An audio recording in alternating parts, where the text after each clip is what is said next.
There comes a silence before history bends, not a silence of peace, but one laced with trembling.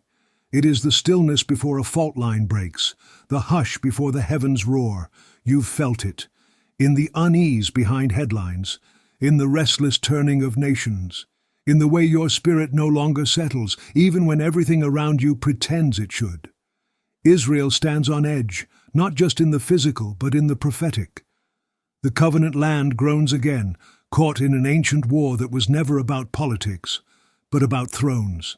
The sound of missiles may fade in news cycles, but they echo in the chambers of prophecy. The names change, the players rotate, but the war behind the war has always remained the same. And now Iran stirs in the shadows, not just with weapons or alliances, but with something darker, older, spiritual. A principality rising behind a nation-state, a whisper behind a government, a hatred that has slept long and is now wide awake. And you weren't born to scroll past this moment. You weren't placed here to consume this like entertainment. You're here because your spirit remembers, because your soul recognizes the tremble of prophecy before it's fulfilled. This isn't about anxiety. This is about alignment. This is about awakening before the shaking. Because once the shaking starts, those who weren't rooted will be ripped from the soil, not by violence but by deception. The world is tired. The world is distracted. The world is mocking prophets and embracing sleep. But time is thinning. The veil is lifting. And whether you believe it or not, you are standing in the edge hours of this age. So hear me clearly. If this stirs you, subscribe now. Because there are things coming you must be ready for. And if you can listen to this, feel nothing, and move on, like this is just another video, then go to the comments, write your reasons. Let the rest of us weep over how numb the body has become. You are not too old. You are not too tired. You are not too late. You are not disqualified. You have not missed your hour. You were born for this exact hour, this exact pressure, this exact spiritual landscape. You are not a spectator. You are a watchman on the wall. You are not here to scroll, to sigh, to nod in quiet agreement. You are here because heaven wrote your name beside this moment. There is a reason your heart burns when others are asleep. There is a reason you feel the shift before the reports confirm it. There is a reason you are disturbed by what doesn't disturb the crowd. Because your discernment is not paranoia. It is prophecy. You are not crazy. You are consecrated. God has not hidden you. He has preserved you. You are a vessel of warning, a vessel of clarity, a vessel of fire. This isn't just about geopolitics.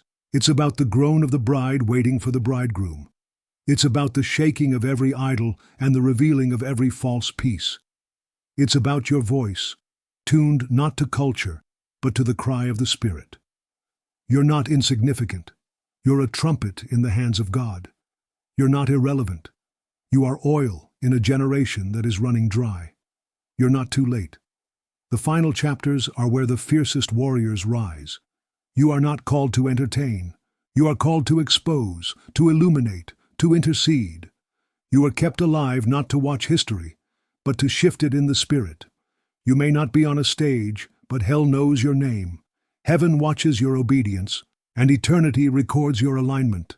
So wake up, shake off the shame, stand in your station.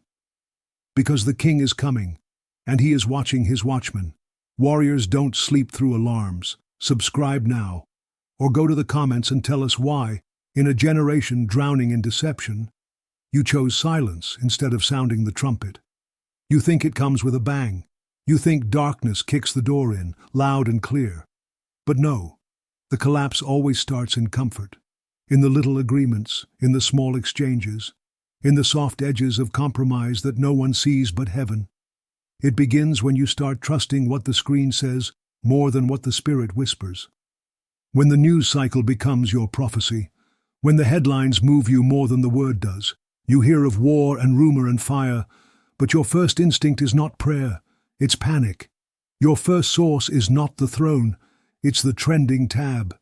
And slowly, unknowingly, your discernment starts to decay. Then it slips deeper, when you start lifting men over the Messiah, Leaders become idols. Politicians become saviors. And before long your hope is tied not to the kingdom that cannot be shaken, but to platforms that will burn like chaff in the wind. Do you not see?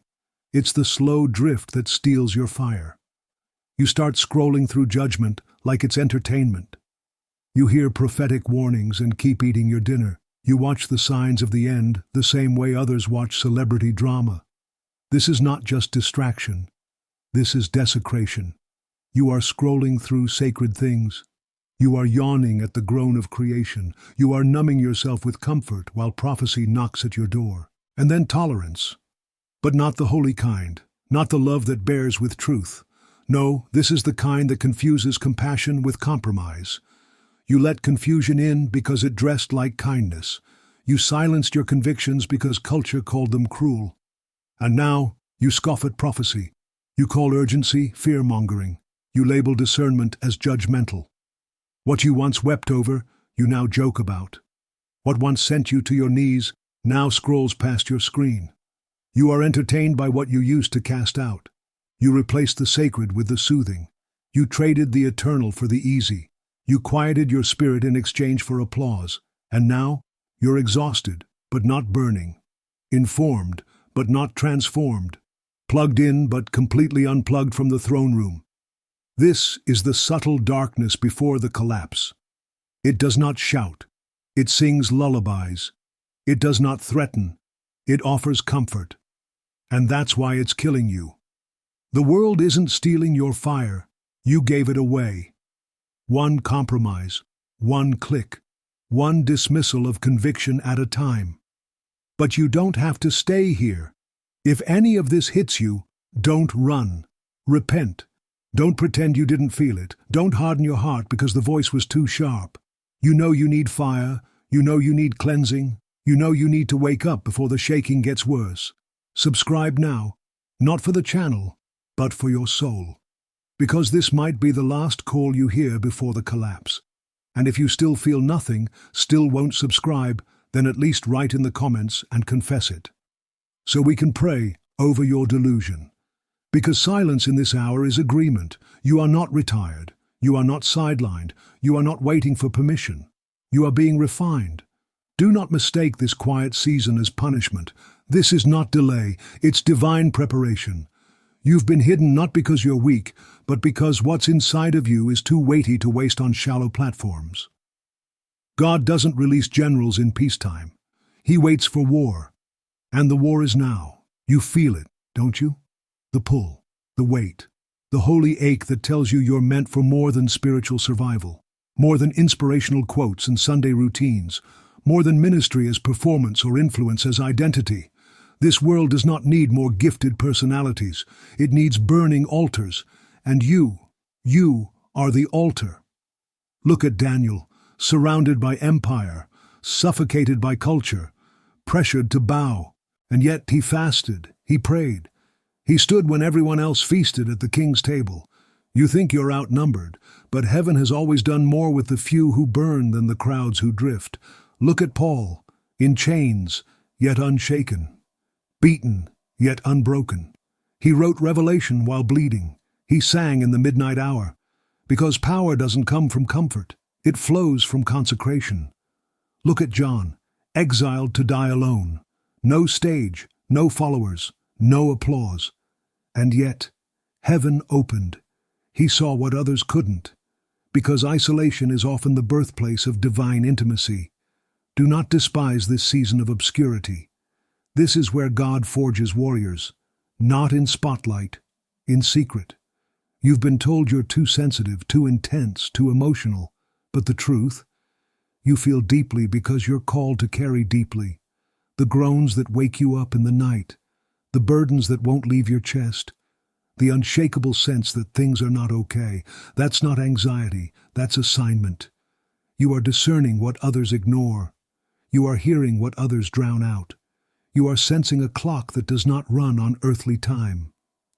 And in case you've forgotten, the most dangerous people in any generation are those who know what time it is. You are not here to blend in. You are not here to be balanced. You are here to be set apart. Sanctified, anointed, commissioned. The end-time army won't be recognized by stage lights or blue checks. It will be known by scars, by prayers prayed in secret, by fasts no one clapped for, by tears sown in silence. This is not weakness, it's warfare. Your tears hold more weight than political votes. Your midnight intercessions move what debates never will. Your yes in the dark is more rebellious than any protest, because you're not battling flesh and blood. You're shaking kingdoms, you're shifting generations, you're rewriting destinies in prayer. The remnant doesn't need recognition, they need resolve. They don't chase relevance, they carry reverence. They don't wait for validation. They walk in authority. You've been lied to, told your time is past, told your voice is outdated, told your fire is too much, told your discernment is judgmental. But every lie was an attempt to bury your sword, to dull your edge, to make you passive in a moment that demands profits. If you've ever felt too much, too passionate, too intense, too awake, it's because you were never meant to live lukewarm. And if you've buried your mantle, it's time to dig it up. If you've silenced your voice, it's time to speak again. If you've doubted your anointing, it's time to remember who called you, not man, not ministry, not followers, God. The one who anointed you before you had language for the calling, the one who marked you when all you had was a whisper, the one who held your heart when no one else understood your burden. This is your hour. If you've ever been spiritually underestimated, if you've ever wept in secret because you knew there was more, if you've ever carried fire but feared it would consume you, then this call is for you. Subscribe, not for me, but as a stake in the ground, a declaration in the spirit that says, I will no longer shrink. I will no longer apologize for my fire. I will not bury my sword to make others comfortable. And if you still can't rise, then go to the comments and confess. What lie did you believe that convinced you were powerless? Who told you your roar was too loud? Who convinced you your tears didn't count? Who made you bury your calling in the name of being normal? This is the hour of exposure, and heaven is asking, will you come out of hiding? Because time is collapsing. Lines are being drawn, and the only safe place left is obedience. Say no without apology, not with hesitation, not with guilt, not with a long-winded explanation meant to comfort the ones who never carried your calling. Say no, because heaven said yes, to something higher. This is not arrogance, it's obedience. You don't need to justify your withdrawal when God has called you into a deeper place. You don't owe access to anyone who doesn't honor your altar. Sacred separation is not pride, it's protection. Jesus didn't apologize when he slipped away from the crowd. He didn't leave a note for the disciples when he climbed the mountain alone. He just went. Because sometimes the most anointed thing you can do is disappear from noise and reappear in fire. Turn off the noise. Mute the voices that sound spiritual but carry no spirit. Pull the plug on opinions dressed in religious language but divorced from heavenly wisdom. Some of you are drowning in deception because you've given your ears to too many frequencies. And where there's no stillness, there's no clarity. You've confused motion for progress, activity for anointing. And now you're tired, but not transformed. You cannot drink from every well and expect your soul to stay pure. You cannot scroll through every platform and expect your fire to stay lit. What you consume becomes what you carry, and what you carry becomes what you create.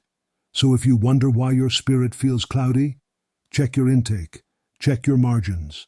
Because fewer voices will always produce deeper roots. This is the season for sacred subtraction, not more, but less, not louder, but clearer, not everywhere, but rooted. Guard your oil. Guard it like your life depends on it, because it does. This is not the hour to explain your silence. This is not the season to make your separation palatable to people who never prayed for your discernment. When the wise virgins refused to share their oil, they weren't being selfish. They were being prepared. They understood the hour. They knew what was at stake. So should you. You weren't called to fit in. You were called to flame out, not burn out from performance, but blaze with the kind of holiness that makes darkness uncomfortable. You don't carry fire to entertain. You carry fire to expose, to confront, to break atmospheres, to shift rooms. to bring heaven to earth. And that kind of fire will never be understood by crowds addicted to comfort. That kind of consecration will always look extreme to those still flirting with Egypt. But you were not born for balance. You were born for obedience. And obedience in this hour means radical yes, sacred no, holy distance, godly confrontation. Don't chase platforms. They will promise you reach, but rob you of reverence. Don't mistake visibility for validity. Don't assume popularity equals purpose. What God builds in private will always outlast what man promotes in public. If your altar is empty, your platform is a lie. If your prayer life is dead, your influence is hollow. Stop trying to go viral. Start trying to go vertical. Start tearing down the idols you built in God's name. Start measuring your success by obedience, not analytics. Start building altars that call down fire instead of stages that attract applause. Your spiritual margin is prophetic resistance. It is how you say enough to the spirit of urgency that tries to make you perform. It is how you resist the pressure to produce when God has called you to sit. It is how you preserve your sanity in a world that celebrates burnout as commitment. The margin to hear God is more powerful than the content to please man. And you don't need to be everywhere when you're finally rooted in the one place He told you to be. So set boundaries, not out of offense, but out of obedience. Say no to invitations that look like promotion but smell like compromise. Say no to the pull to explain yourself to people who still see you through the lens of your past. Say no to the pressure to be impressive when you've only been called to be holy. Because this is how collapse begins. When you stop guarding the sacred in the name of being liked, but not you. You're being called back to fire, back to the closet, back to the weeping floor, back to trembling, back to the place where yes costs you something again, back to the altar where the presence breaks you before it sends you. If you feel called to guard your soul like a holy ember, if something inside you is burning, not for attention, but for alignment, subscribe now. This is not a marketing strategy. This is a mantle, and you either carry it or you bury it. And if not, if you're still clinging to the noise, still justifying the compromise, still convincing yourself you can serve two masters, then write it in the comments. Write it plainly. Why do you keep entertaining the very world you were called to confront? Because your silence won't save you. And agreement with darkness doesn't excuse you. If you won't step out in fire, at least step into the light and confess. Because consecration is not a suggestion. It's survival. Your obedience now impacts nations later. You think it's just a quiet yes in a dim room. You think it's just fasting when no one's looking, just waking up early to pray when the world is still asleep, just saying no to one more compromise. But heaven knows. Heaven hears it. Heaven moves on it. Heaven records it. You were never meant to see the full weight of your impact in your lifetime, because legacy isn't loud, it's lasting. The world taught you to measure your life by followers, metrics, reach. But eternity is measured in obedience. Your faithfulness in hidden places is shaping history in places you've never seen. The enemy hopes you'll forget that. He hopes you'll live small, distracted, diluted, because he knows that if you ever believed how much your yes actually moved things, you'd stop entertaining nonsense and start shaking nations. And nations are what's at stake. Not likes, not applause, nations. The next generation isn't watching how trendy you are. They're watching how you burn. They don't need another influencer. They need an intercessor. They need someone who didn't just read about fire, but carries it. You are the echo of someone else's prayer, and someone is waiting to become the echo of yours. So don't blend in now. Don't dilute the flame to make it more palatable, because the purity of your consecration will determine the potency of your legacy. You think the war in Israel is just politics? You think Iran's rise is just international tension? No. This is prophecy. This is the shaking of the nations. This is Ezekiel's bones stirring. This is Joel's vision unfolding. This is the time of trembling, and you were born for it. You were not placed here by accident. You didn't survive by coincidence. You didn't walk through fire just to come out clean. You came out burning. Israel is not just history. It's your inheritance. It's the epicenter of the promise, and how you live now is part of how God is preparing the nations for what's next. Iran is not just headlines, it's a prophetic pivot point. It's a trigger in the timeline. And your prayers are part of the resistance. You don't need a passport to impact the Middle East. You just need to kneel. You just need to weep. You just need to fast and stand in the gap when the world is entertained by noise and asleep to the hour. You want impact? You want legacy? Then lay low before God, cry loud to heaven, and walk out what you say you believe. Because this generation doesn't need another professional Christian. They need prophetic ones. They need broken ones. They need burning ones. The kind who walk into a room and the demons get nervous. The kind who love holiness more than being heard. The kind who don't flirt with darkness in the name of reaching people but shine so brightly that compromise has no place to hide. If you're waiting for a moment to matter, this is it. If you're waiting for permission to rise, heaven already gave it. If you're waiting to feel ready, you won't. Because this was never about your feelings, it's about your fire. If you want your life to echo into eternity, if you want to be one of those whose yes shifts generations, whose intercession shakes nations, whose hidden life before God breaks open prophetic fulfillment, then subscribe now, because this space is not for spectators, it's for soldiers. And if not, if you still think your voice doesn't matter, if you've convinced yourself you're too late, too broken, too invisible, then confess it in the comments. Name it. Who told you your voice didn't matter? Who silenced your roar? Who convinced you to sit when you were born to stand? Because you weren't made to fade. You were made to echo, into nations, into history, into eternity. The clock is bleeding, not ticking, bleeding. Time is hemorrhaging at your feet, and the silence of the saints is the loudest sound in heaven right now. Israel is trembling, not in theory, in real time. Air raid sirens scream over Jerusalem, and angels stand on the edge of their orders. Iran is preparing, not in shadows, in strategy. They are not building weapons for war, they're building platforms for prophecy. And the bride must awaken. You who feel it in your chest but can't explain it. You who have been trying to stay quiet, fit in, tone it down. This is not the hour to fade, this is the hour to become flame. You were not born to be agreeable, you were born to be immovable. You were not made for the middle, you were made for the altar. Stand where others bowed, pray where others posted, fast where others feasted, cry out where others curated. Let your prayers punch holes in the sky. Let your worship become a weapon again.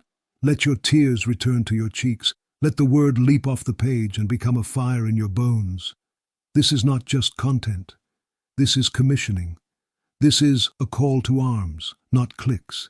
This is a war cry, not a brand. God is not scrolling. He is searching. Searching for the ones who still tremble. Searching for the ones who still believe revival costs something. Searching for the ones who have oil in their lamps when the night gets darker, and the night is getting darker. But you are not shrinking, you are stretching, you are not losing, you are launching. The fear you feel is not your portion, it's your signal. The ache you carry is not a burden, it's a summons. So roar. Roar until your final breath. Roar with your prayers. Roar with your purity. Roar with your life. Let hell regret the day you stood up. Don't fear the end times. Become what they fear. Be the remnant that hell watches. Be the voice that doesn't flinch. Be the worshiper who won't back down. Be the bride who is still in love. Not with the stage, not with the world, but with the groom. Jesus is not returning for a casual church. He's returning for a burning one, and you are part of the flame. This is not motivation. This is mobilization. This is not inspiration. This is invasion. If your heart is burning, if you feel the pulse of heaven in your chest, then subscribe now to Pope Leo XIV, Unveiled. But if you can hear this urgency, feel this weight, sense this call, and still scroll past, then please, for the sake of your soul and ours, drop a comment and tell us what hardened your heart. Tell us what made you numb.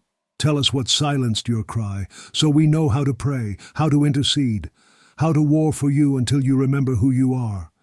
because you're not forgotten, you're not disqualified, you're just being summoned. And the clock is still bleeding, but the bride is rising.